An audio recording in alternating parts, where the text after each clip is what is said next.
Vayamos a la carta del apóstol Pablo a Tito y vamos a leer a la altura del capítulo 1, versículo 16. Vamos a considerar el capítulo 2 completo, pero quisiera que entremos en contexto antes de leer, sabiendo de lo que Pablo le ha estado hablando a Tito en esta carta, cuyo objetivo es motivar a los hermanos de Creta a que lleven una vida de testimonio, de buenas obras, en esta isla corrompida por el pecado. Y específicamente porque habían unos falsos maestros que atentaban contra la sanidad de la fe, que atentaban contra la sana doctrina. Y es ahí donde nos encontramos al leer el capítulo 1, versículo 16. Dice la palabra del Señor que estos falsos maestros profesan conocer a Dios, pero con los hechos lo niegan, siendo abominables y rebeldes, reprobados en cuanto a toda buena obra. Capítulo 2, versículo 1. Pero tú, Tito, habla lo que está de acuerdo con la sana doctrina, que los ancianos sean sobrios, serios, prudentes, sanos en la fe, en el amor, en la paciencia. Las ancianas, asimismo, sean reverentes en su porte, no calumniadoras, no esclavas del vino, maestras del bien, que enseñen a las mujeres jóvenes a amar a sus maridos y a sus hijos, a ser prudentes, castas, cuidadosas de su casa, buenas, sujetas a sus maridos, para que la palabra de Dios no sea blasfemada. Exhorta asimismo a los jóvenes a que sean prudentes, presentándote tú en todo como ejemplo de buenas obras, en la enseñanza mostrando integridad, seriedad, palabra sana e irreprochable, de modo que el adversario se avergüence y no tenga nada malo que decir de vosotros. Exhorta a los siervos a que se sujeten a sus amos, que agraden en todo, que no sean respondones, no defraudando o robando, sino mostrándose fieles en todo, para que en todo adornen la doctrina de Dios, nuestro Salvador. Porque la gracia de Dios se ha manifestado para salvación a todos los hombres, enseñándonos que renunciando a la impiedad y a los deseos mundanos, vivamos en este siglo sobria, justa y piadosamente, aguardando la esperanza bienaventurada y la manifestación gloriosa de nuestro gran Dios y Salvador Jesucristo, quien se dio a sí mismo por nosotros para redimirnos de toda iniquidad y purificar para sí un pueblo propio, celoso de buenas obras. Esto habla y exhorta y reprende con toda autoridad. Nadie te menosprecie. Oramos. Amante Padre Celestial, exaltamos tu nombre y te damos gracias porque en esta mañana tú nos has permitido recordar el sacrificio de Cristo, su muerte victoriosa en la cruz del Calvario, su derramamiento de sangre, su sepultura, pero también su gloriosa resurrección. Gracias porque nuestro Cristo está vivo y Él está sentado a la diestra tuya en las alturas y está esperando el día en el que va a volver a buscar a su iglesia, una iglesia pura y sin mancha, que Él se va a presentar a sí mismo. Nosotros, como el pueblo tuyo, queremos ser una comunidad de gracia, un pueblo celoso de buenas obras. Habla a nuestros corazones, Señor. Tú conoces la debilidad de tu siervo, que él necesita de ti para poder hablar fielmente tu palabra. Solo tu Espíritu Santo puede obrar una transformación en nuestras vidas por medio de tu palabra. Y te rogamos, Señor, que hables tú a nuestros corazones. Estamos en tus manos. En el nombre de Cristo Jesús. Amén. Gracias, hermanos y amigos. Pueden tomar asiento. Y hace algunos meses, usted recordará que la figura de Elizabeth Silverio se hizo muy famosa en los medios de comunicación luego de que Nuria la entrevistase y la expusiera como una falsa neurocientífica que operaba un centro de atenciones para niños discapacitados o con necesidades especiales. El reportaje fue uno de tantos que hizo Nuria Piera, que mostraban a falsos profesionales, personas que tenían certificados y títulos falsos y ejercían profesiones como la medicina. Eso le mostró a nuestro país y a todos los dominicanos, nos mostró que no importa cuántos títulos pudiera mostrar una persona, esos títulos tienen que ser evaluados y demostrar su autenticidad. Necesitamos certificaciones reales que demuestren que una persona realmente está capacitada para tratar una enfermedad o ejercer cierta profesión. Eso es lo obvio, ¿verdad? Es lo que se espera en un caso normal. Ahora, imaginemos un caso contrario. Imaginemos a un médico graduado en una de las mejores universidades del país, un summa cum laude de UNIBE o de Pucamaima. Este es el doctor que lo va a atender a usted en sus enfermedades. Sus certificados son reales, son auténticos. Su título no es falso, pero esta persona, este doctor, no sabe ni siquiera poner una inyección. ¿Qué usted diría en ese caso? La respuesta es obvia. Lo que todos diríamos es, ¿y qué médico es este? Todos conocemos casos así. Aunque usted no lo crea, usted conoce casos así. Personas, médicos, profesionales que no dan la talla, que no hacen un trabajo bien, que cuando uno pide una referencia, la señal es muda, pero dice mucho. Fulano, yo no me atendería con él, ¿no? Parece que solo tienen título de profesionales, pero de profesionales no tienen nada. Son profesionales de nombre, son profesionales mediocres. Lamentablemente, este trágico escenario puede traducirse fácilmente al pueblo de Dios. Personas que profesan creer en Cristo, que se han graduado de la escuela de la gracia y tienen el título de salvo, siempre salvo, viven vidas mediocres, viven el evangelio de una manera que no glorifica a Dios. Muchos son buenos predicadores, pero malos practicantes. Otros son buenos oidores, pero malos hacedores. Mis hermanos, los pasajes que hemos leído nos muestran que Dios ha manifestado su gracia al enviar a Jesucristo al mundo para que Él, muriendo en la cruz del Calvario, pudiera obrar la redención de nuestros pecados. Cristo, cuando murió en la cruz, compró nuestro perdón, hizo el pago que nosotros necesitábamos para ser salvos. Él resucitó al tercer día y está sentado a la diestra de Dios para poder librar a un pueblo que ha creído en Él. Y este pueblo que ha creído en Él ahora tiene que vivir una vida santa que dé gloria a su nombre. Como Dios nos ha salvado por su gracia, mis queridos hermanos, Él anhela que su pueblo viva en el presente de acuerdo a los estándares de la gracia que nos ha salvado.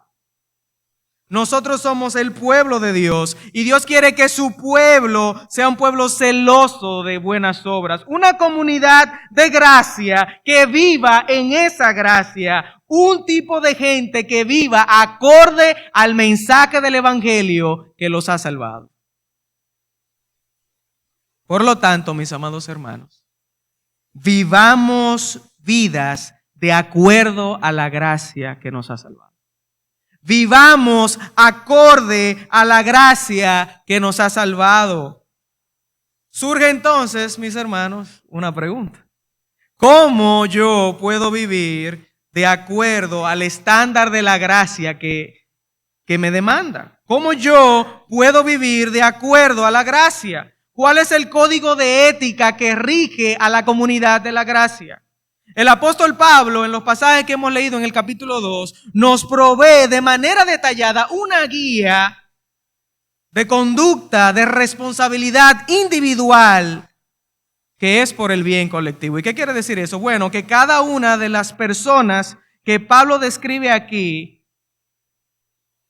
como su código de conducta son individuales, no es un grupo. pero es por el bien de toda la comunidad. A través de estos versículos, el Señor nos permite ver que para los hijos de Dios, para el pueblo de Dios, ocuparse en buenas obras, cada uno de nosotros tiene que asumir su responsabilidad de conducta dentro del pueblo de Dios. Cada uno de nosotros es responsable de cómo se conduce en cada aspecto de su vida. En primer lugar, entonces, mis hermanos, la gracia exige una conducta de responsabilidad individual. Tanto al escuchar el mensaje como el vivirlo, mis hermanos, es una responsabilidad de cada uno de nosotros. Y Pablo inicia hablando de los hombres mayores. Ahí él utiliza la palabra que los ancianos. Y ellos están llamados a ser el ejemplo primario de seriedad y autocontrol, y los que muestren a toda la iglesia la triada de la madurez cristiana. Él les dice que ellos tienen que ser sanos en la fe, en el amor y en la paciencia. Y eso no le recuerda a usted lo que dice 1 Corintios 13, que dice, y ahora permanecen la fe, la esperanza y el amor.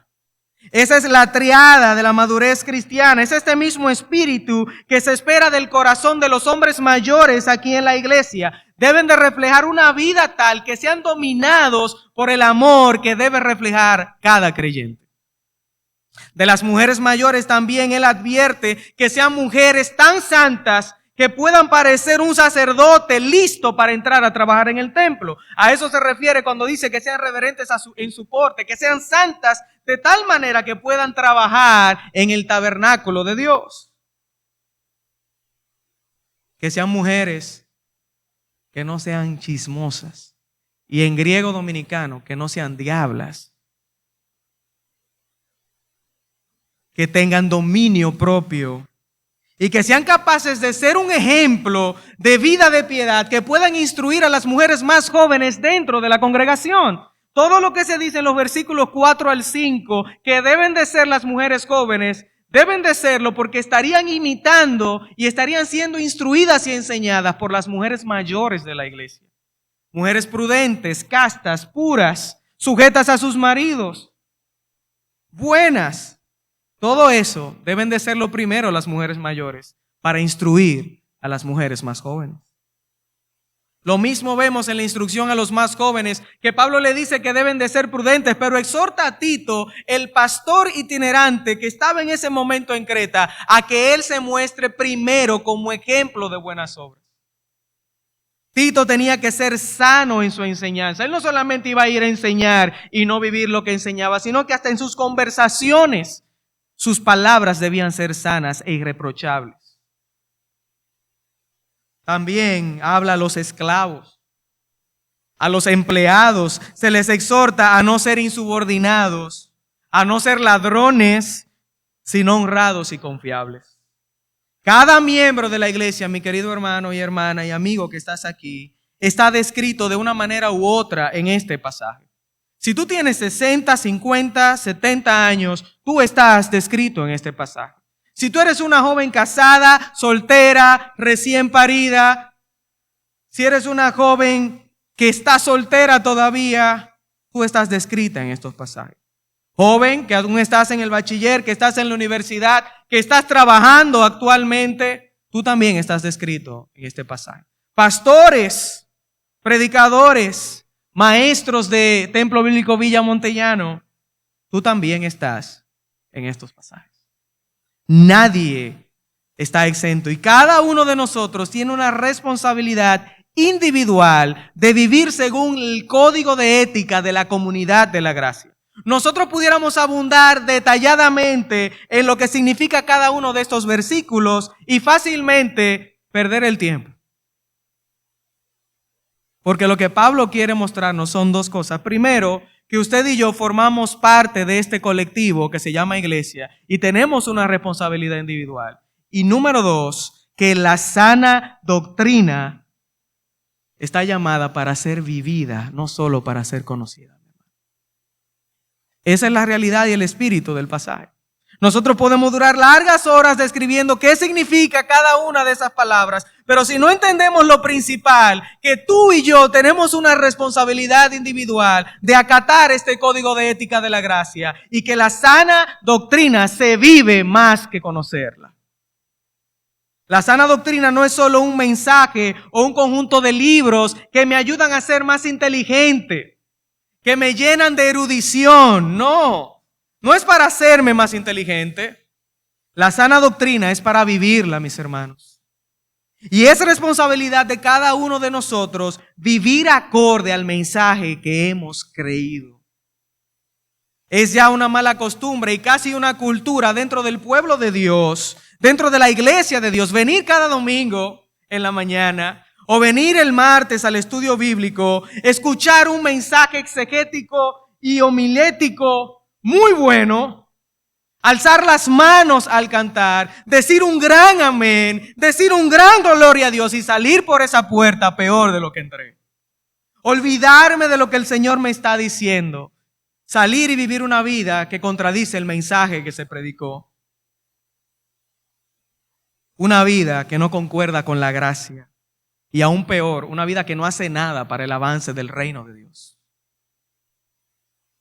Hermano, no busques solo un mensaje expositivo. Vive una vida expositiva. Vive una vida que refleje la palabra de Dios. Si nosotros vemos, como ya mencionamos, el contexto del pasaje, nosotros notamos que unos versos atrás, Tito recibió las instrucciones para reconocer ancianos en la isla de Creta. Y fíjese que estos ancianos, estos pastores, no se les resaltan sus grandes dones, sino un carácter dominado por el Espíritu Santo de Dios. No se habla de que tiene que ser muy elocuente, no se habla de que tiene que tener dones de sanidad. Cuanto menos, lo único que se dice es que tiene que ser apto para enseñar. Pero sobre todo debe de reflejar un carácter dominado por el Espíritu de Dios. Había muchos falsos maestros, como leímos en el versículo 16 del capítulo 1. Estos maestros profesaban conocer a Dios, pero con sus hechos lo negaban. Eran reprobados en toda buena obra. Mis hermanos, hoy hay muchos falsos maestros, pero también hay muchos falsos creyentes. Y probablemente en este lugar, en este momento, hayan falsos creyentes. Hombres y mujeres que profesan conocer a Dios, pero con sus hechos lo niegan. De nada sirve un predicador que sabe mucho y vive poco. De nada sirve una iglesia que escucha mucho y vive poco.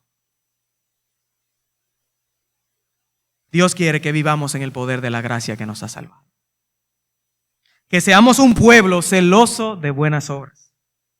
El carácter controlado por el Espíritu es el fruto de una sana doctrina bien enseñada y bien aprendida. Se orienta a la vida práctica, mis hermanos, no al saber mucho.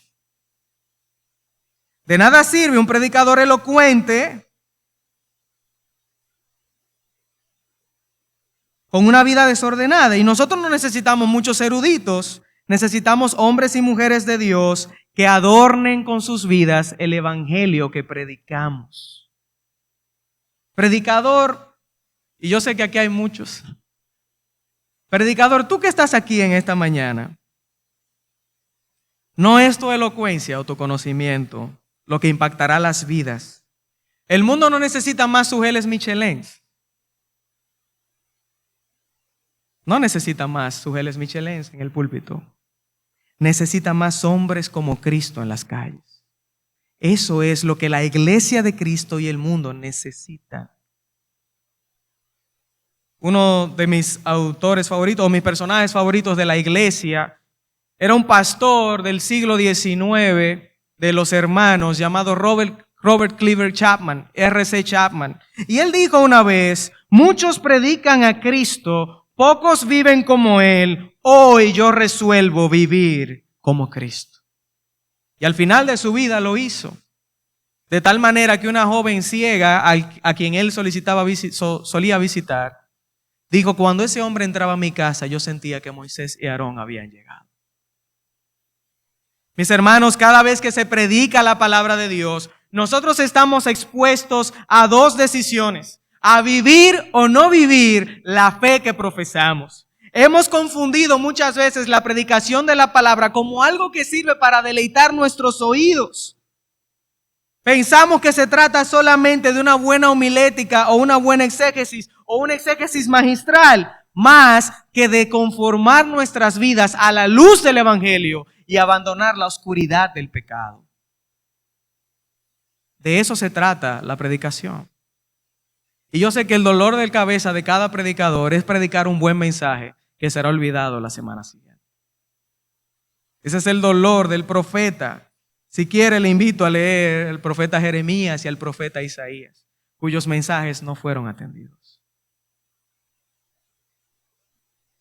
Todos nosotros basamos nuestras vidas en aquello que conocemos. Lo que hacemos es un producto natural de lo que usted sabe, mi hermano. La sana doctrina no es distinta a esta realidad. No es un conocimiento vago que va a pasar al olvido. Es un conocimiento útil, práctico para su vida. Segunda Timoteo, capítulo 3, versículos 16 al 17, nos dice que toda la escritura es inspirada por Dios y útil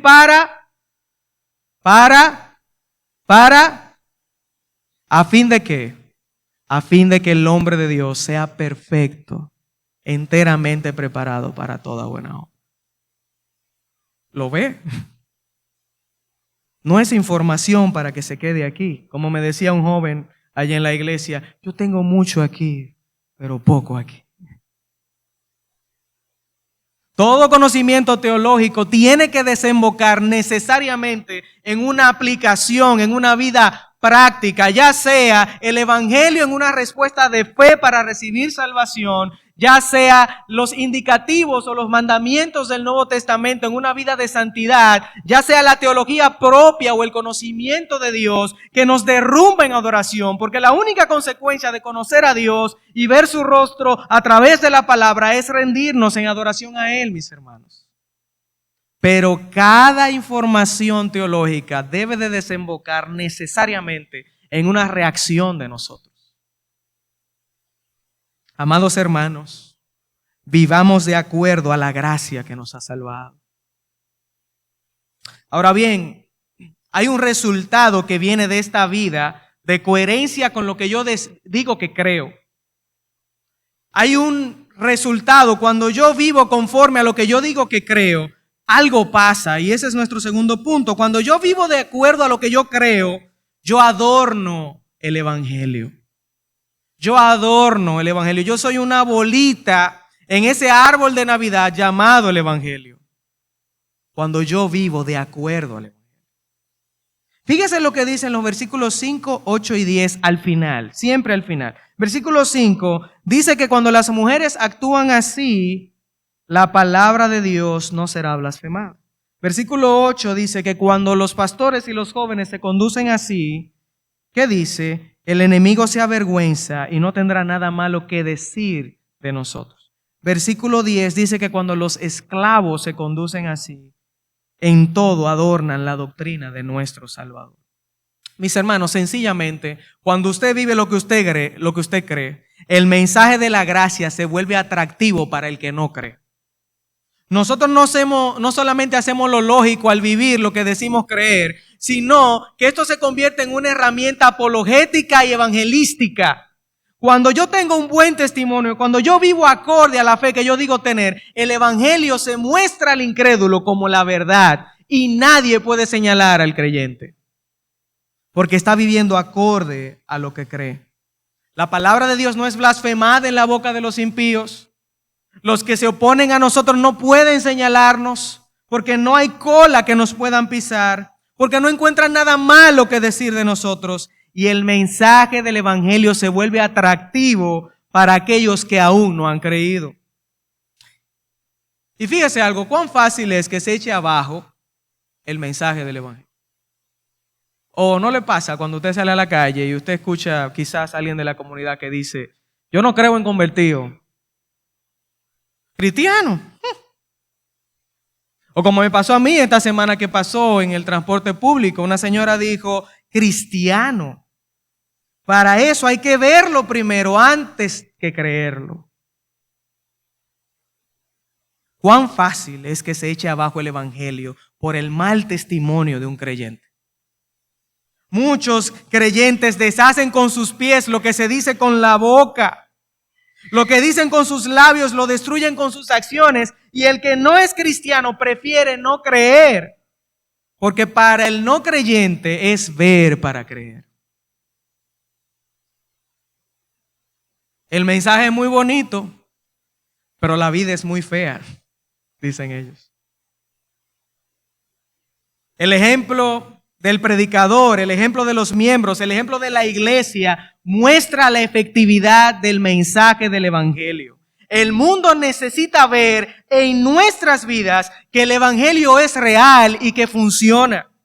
Lo que hace la fe atractiva no son las palabras bonitas y elocuentes, son vidas llenas de Cristo. Los hombres y las mujeres de oración, los corazones humildes, llenos de esperanza por el cielo, que aman a Dios y su reino y su obra, personas que se desviven por el pueblo de Dios y por las almas que se pierden, personas que prefieren perderlo todo antes que negar a Cristo, personas de principios del cielo y no del mundo. Esos son los que demuestran que la fe en Cristo es real. No los que hablan y dicen yo soy cristiano pero vivo como el mundo. Eso invalida la fe. Mi hermano, tú que estás aquí, que estás en una prueba,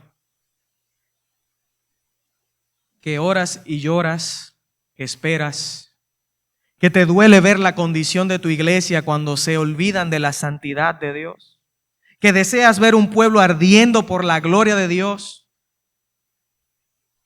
Tú que estás aquí, no estás solo.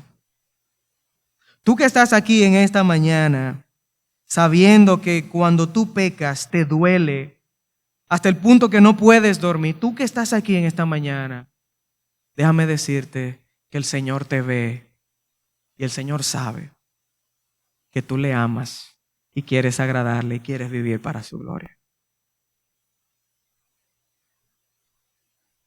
Y no estás solo, porque la fuerza de esta vida de gracia no viene de ti o de mí. No se puede vivir esta vida en nuestras propias fuerzas, sino este mensaje sería puramente legalista. La comunidad de la gracia, mis hermanos, vive en el poder de la gracia. La comunidad de la gracia vive en el poder de la gracia salvadora. Y ese es nuestro tercer punto. Mire los versículos 11 al 15. Dice, porque la gracia de Dios se ha manifestado para salvación a todos los hombres. Todo aquel que cree en Cristo puede mirar esa gracia que se ha manifestado en Cristo y recibir salvación. Si usted y yo pensamos que al salir de aquí podemos vivir esta vida en nuestra fuerza, no vamos a llegar ni a la esquina. Es solamente en el poder de la gracia de Dios que podemos vivir a Cristo. La gracia es el combustible de la conducta cristiana. Es la gracia de Dios manifestada para salvación a todos los hombres, lo que nos permite a nosotros vivir como aquel que murió por nosotros. Porque es a Él a quien imitamos, porque es a Él a quien seguimos. Él es nuestro maestro y es a Él a quien esperamos y por eso queremos vivir como Él vivió. Es en el poder del Espíritu Santo con el que hemos sido sellados. Es en ese poder que podemos vivir una vida que agrade a Dios, que glorifique a Dios. Es solamente el dominio y el control del Espíritu Santo en nuestras vidas lo que puede hacer que los demás vean a Cristo en nosotros, porque Él está obrando y está trabajando en nosotros. Esta gracia, versículo 12, nos enseña. ¿Y qué es lo que nos enseña? Que renunciando a la impiedad y a los deseos mundanos, vivamos en este siglo sobria, justa y piadosamente. Que vivamos una vida de rectitud, de devoción a Dios, una vida de dominio propio. Esta gracia pone nuestros ojos en el Cristo que nos ha salvado, nos pone a guardar la esperanza bienaventurada en la manifestación gloriosa de nuestro gran Dios y Salvador Jesucristo. Esta gracia no piensa de sí mismo, wow, yo lo estoy haciendo bien. No, sino mi Cristo vuelve. Y porque Él vuelve, yo no quiero que Él me encuentre desaprobado a sus ojos. Yo no quiero que Él me encuentre reprobado a sus ojos. Yo espero a Cristo y su manifestación gloriosa y vivo para Él. Él viene a buscar su pueblo y Él no viene a buscar un pueblo sucio, dominado por el pecado, sino un pueblo que Él mismo ha purificado para presentárselo a sí mismo, como dice Efesios capítulo 5, una iglesia pura y sin mancha delante de Él. Cristo nos salvó para que no viviéramos el pecado. Él nos salvó del pecado, pero no para que viviéramos en el pecado, sino para que viviéramos en la gracia. Cuando Cristo murió en la cruz del Calvario, mis hermanos, fue para redimirnos de toda iniquidad, del dominio del pecado. Él te compró, mi querido hermano, me compró, mi amado hermano, con su propia sangre. ¿Tú te has cortado alguna vez? Yo imagino que sí. Todos nos hemos cortado de manera accidental. ¿Cuánto duele cortarse aunque sea un poquito y botar un poquito de sangre? Jesús fue lacerado completamente, cortado completamente por amor a ti. Él derramó toda su sangre, una sangre preciosa, dice Pedro. Nosotros no fuimos comprados con cosas corruptibles como oro o plata, que es por lo que nosotros trabajamos. Imagínate, eso es corruptible, eso es despreciable en comparación con el precio que fue pagado por nuestra salvación, la sangre de Jesucristo, el Hijo unigénito de Dios. Eso fue lo que Dios pagó para salvarte a ti y salvarme a mí. ¿Tiene sentido entonces que si Dios pagó un precio tan alto por nosotros, nosotros vivamos una vida sumida en aquello de lo cual Dios nos quería sacar? No tiene ningún sentido. No tiene ningún sentido. Ahora le pertenecemos a Dios, ahora somos el pueblo de Dios, y como somos el pueblo de Dios, Él quiere que nos ocupemos en las cosas de Dios, las cosas santas, las que corresponden a una nueva naturaleza, las que corresponden al cielo. Dios quiere un pueblo, versículo 14, celoso de buenas obras. Un pueblo propio, celoso de buenas obras. Y los celos son un anhelo ardiente por algo que se quiere. Es querer algo para ti con entusiasmo, como con la pasión que puede presentar un fan del fútbol. ¿Lo ha visto usted? Los hinchas del fútbol, como le dice, se pintan la cara, se ponen la ropa del mejor jugador del equipo y cuando ellos anotan un gol, ellos gritan ¡gol! Con todas sus fuerzas. O para que lo entendamos en buen dominicano, ese celo que siente un fan de las Águilas o del Licey, ahora que estamos en pelota invernal, y cuando se juntan los dos, usted sabe que habrá una discusión. Pues esa es la pasión, ese es el celo que Dios quiere que usted y yo tengamos por la vida del cielo, por las buenas obras. Usted y yo tenemos que buscar ser los mejores fans de la liga del cielo, mi hermano. Eso es lo que Dios quiere, que seamos identificados como los hinchas del cielo, los que anhelan el pueblo celoso de buenas obras. Que el mundo tenga que decir, ellos no se pueden estar quietos. Ellos solamente viven amándose y tratan de vivir en santidad y no se mezclan con el pecado. Esta gente tan loca, ¿qué es lo que ellos tienen? Ellos tienen a Cristo en su corazón. La cultura de la comunidad de la gracia es la cultura del cielo. La cultura de la iglesia de Dios es hacer buenas obras, no para salvarse, sino porque ya ha sido salvada. Efesios capítulo 2, versículo 10 nos dice que somos hechura suya, creados en Cristo Jesús para las cuales Él preparó de antemano para que anduviésemos en ellas. El capítulo 3 de Tito lo dice en el versículo 5 y el 8 claramente. Dice el capítulo 3, versículo 5 de Tito, nos salvó no por obras de justicia que nosotros hubiéramos hecho, sino por su misericordia, por el lavamiento de la regeneración y por la renovación en el Espíritu Santo. Claramente dice, no nos salvó por nuestras buenas obras. Pero el 8 que dice, palabra fiel es esta, y en estas cosas quiero que insistas con firmeza para que los que creen en Dios procuren ocuparse en buenas obras. Estas cosas son buenas y útiles. Y estas buenas obras, mis hermanos, como ya hemos dicho, se manifiestan en un carácter controlado por el Espíritu. Un carácter que es contrario a la cultura que impera en nuestro país, a nuestro alrededor, una cultura de adulterio, de fraude, de amor al dinero, de mentira, de deshonra y demás. Así como los cretenses vivían siendo glotones, mentirosos, malas bestias, y la iglesia en Creta tenía que vivir contraria a esa cultura. Usted y yo estamos llamados a vivir en este mundo contrarios a la cultura del mundo, pero viviendo la cultura del cielo. Dios quiere que su pueblo viva la sana doctrina. No solamente que la conozca, sino que la viva, mi hermano. No solo estamos hablando aquí de obras sociales, aunque esas cosas pueden surgir en medio de una congregación que primeramente está viviendo a Cristo.